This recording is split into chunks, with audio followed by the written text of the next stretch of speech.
Could this fight actually go ahead? One man that can tell us what's going on behind the scenes is Anthony Joshua's promoter, Eddie Hearn, and I'm delighted to say he's joining us now. Good morning, Eddie. Good morning, Eddie. How are you? Good morning. I'm good, thank you. Eddie, thank you for joining us, because I imagine your phone is ringing off the hook. So we appreciate your time this morning. First of all, have you been contacted by the Fury camp yet? Yeah, I had a chat last night with George Warren from Queensbury. I mean, look, I think I'd love to get really excited about this, because I think it's the fight that I get stopped on the street for more than any fight that could ever be made. And it's a fight that AJ's wanted for a long time. Don't forget, we signed for this fight last year before the court arbitration forced the Deontay Wilder fight for Tyson Fury. So it's an interesting one, because last week he retired. Then he'd only come back to fight Usyk. Then he made an offer to Derek Chisora. Then he wanted $500 million. Then he'd retired again. Then he's fighting Usyk in December. Now he's fighting AJ. So the message is quite clear from AJ. Look, we don't want to get involved in a backwards and forwards. We want the fight. You know, it's the fight that he's wanted for a long time. We had plans after the Usyk defeat to come back in December and then go again in March, get active, get the rhythm going again, and then try and fight for the world heavyweight title. But I know, having spoken to AJ, as you saw from his message, if that fight is there and they're serious, which, you know, I have my doubts, but listen, let's for the good of trying to make it happen, let's believe Tyson Fury. And I said to George Warren last night, get the details over to us, get the offer over to us. I will take it to AJ. He's ready to go. You know, like I said, we didn't expect this opportunity, but it's a great opportunity to fight for the world title in the biggest fight in boxing. And we will definitely look at it. For me, and the cynic in me of boxing, this smells of, oh, we couldn't agree the AJ deal, so I'm fighting this bloke you've never heard of instead, but no one else was available. I tried to make the AJ fight, etc., etc. But like I said, let's take the cynic away and let's see what we get back from the Fury camp, because we're ready to discuss it and we're ready to look at that fight for sure. I hear what you're saying, Eddie, and I absolutely take a point. This is coming from a man that's allegedly retired a couple of times.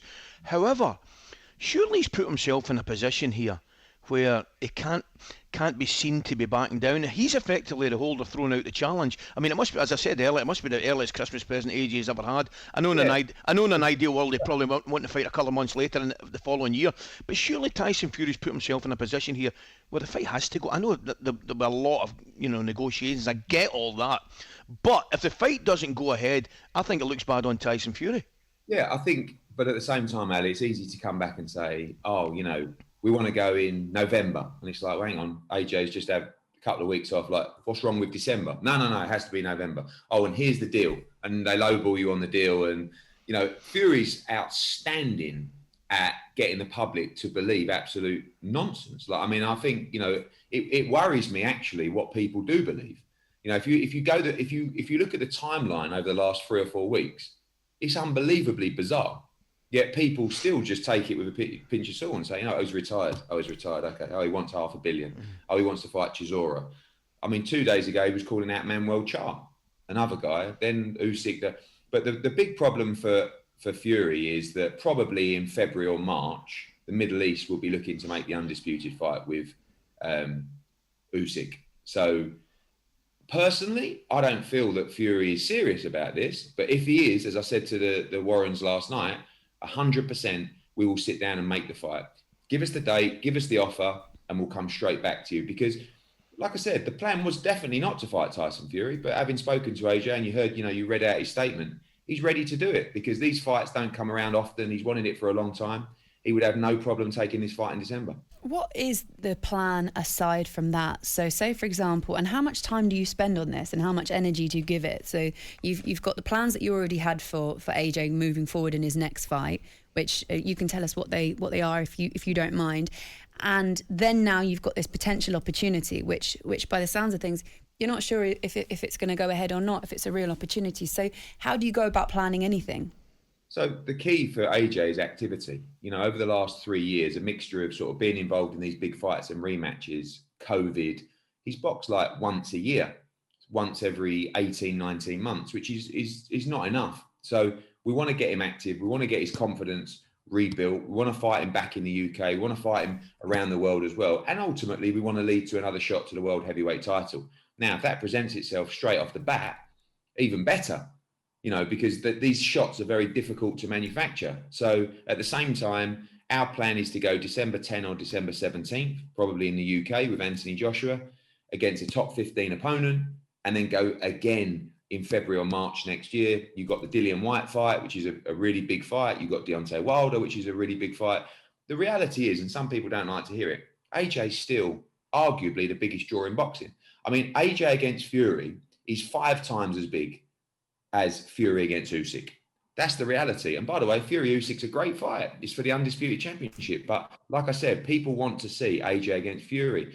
And even when he lost to Usyk, I said to people, you will see the Fury fight. Whether that's, I didn't think it would be December, but whether that's next spring, next summer, that fight remains the biggest in boxing. So like I said, I just feel that time-wise, it's going to be difficult for them to come up with the plan and the date to make it happen. But we're all ears. If they can really turn that round and provide this opportunity, we're willing to sit down and try and make this fight happen. Eddie, who's the big driver behind fights? Is it the promoter or is it the actual boxers themselves, or a combination of the two? I think once a fighter gets to a specific stage in their career, they call the shots. I mean, I always say, like, the old school mentality of a promoter was, you're the boss and your fighters work for you.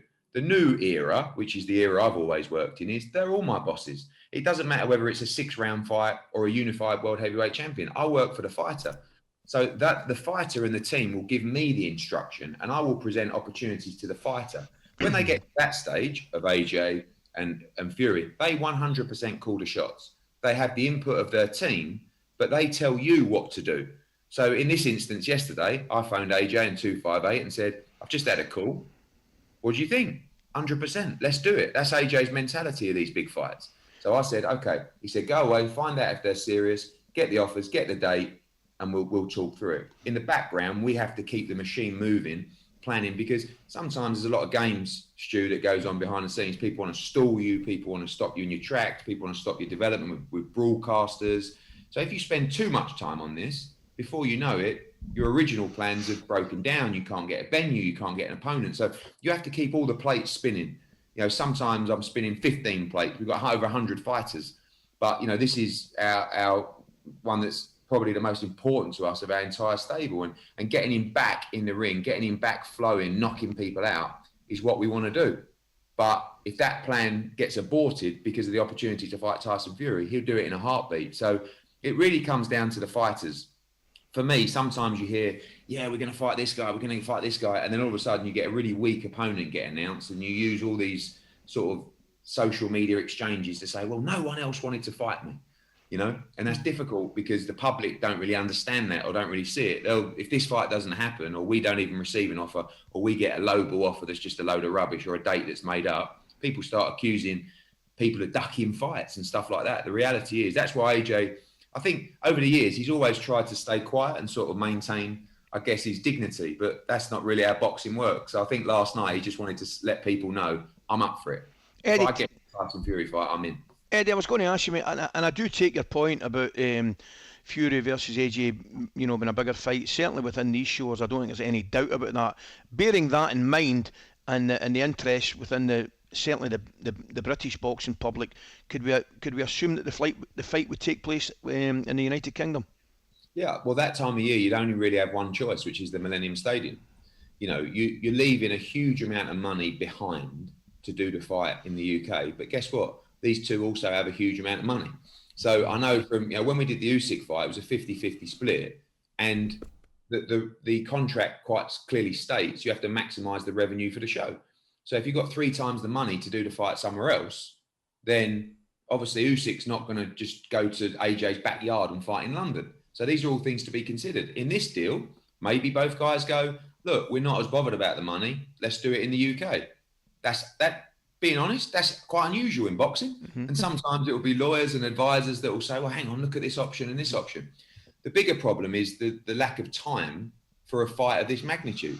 But again, we don't want to make excuses. We want to say to them, okay, come back with your offer, come back with your date, and then we'll go from there. And like I said, we've got our plan in place. We know what the original plan was. Since he walked out of that ring to getting defeated by Usyk till a day ago, we've been working on that plan to bring AJ back and move him towards the world heavyweight title. If this presents itself, fantastic. But we've got to keep the plan, the move going, because I think this is an exciting time for AJ's career, especially if he gets a shot at Fury. But I believe this fight will happen.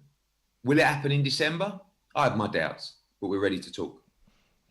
Frank Warren's coming up with Jim White and Simon Jordan in the next show. Is there anything that you would like to pass on to him?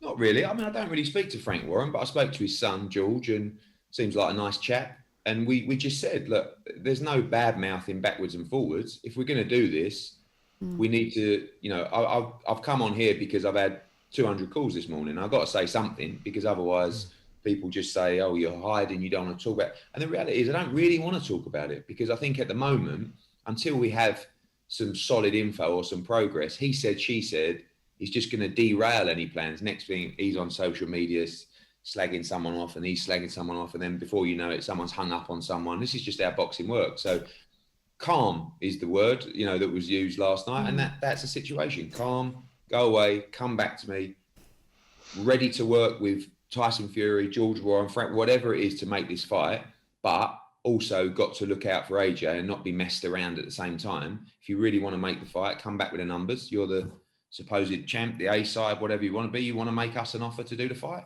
We're all ears. Just one more for you, Eddie. How is AJ? Because we obviously saw him lose the fight, and we saw an overflowing of emotion, which I imagine just is such a huge build-up to everything that he's prepared for and gone through in the fight itself. How is he at the moment? He's in a good place. I mean, I think, sometimes the tonic for a fighter's grief of losing a fight is to get back in the gym. Sometimes that's a good thing and a bad thing. Sometimes you're just masking over, the bigger problems. Going back to that routine in all walks of life, sometimes people think that's what I just need to go back. I just need to go back and get moving again, take my mind off it. I think the outpouring that you saw from AJ in the ring and at the press conference was really good for him, because I think that's been bottled up for a long time, of him trying to be, that strong man. And this is a problem with society these days anyway, where, look at AJ, he's a big heavyweight world champion. He's tough. He don't have any emotion. You're never going to see him break down and cry. And when it happened, I don't think he expected the support that he got after that, because I think he wasn't embarrassed, but at the same time, the whole world was watching.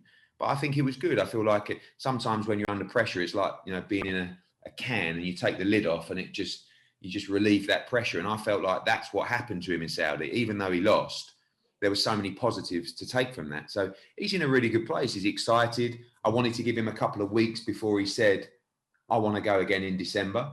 But he's, from the day he, finished that fight to, as I say now, he hasn't changed his mind. I want to fight in December. I want to get back in the ring. And whether it's against Fury or someone else, you will see him return in December. talkSPORT Breakfast with Laura Woods, Monday to Wednesday mornings 6 till 10 on AM, on DAB, via the talkSPORT app and on your smart speaker. talkSPORT.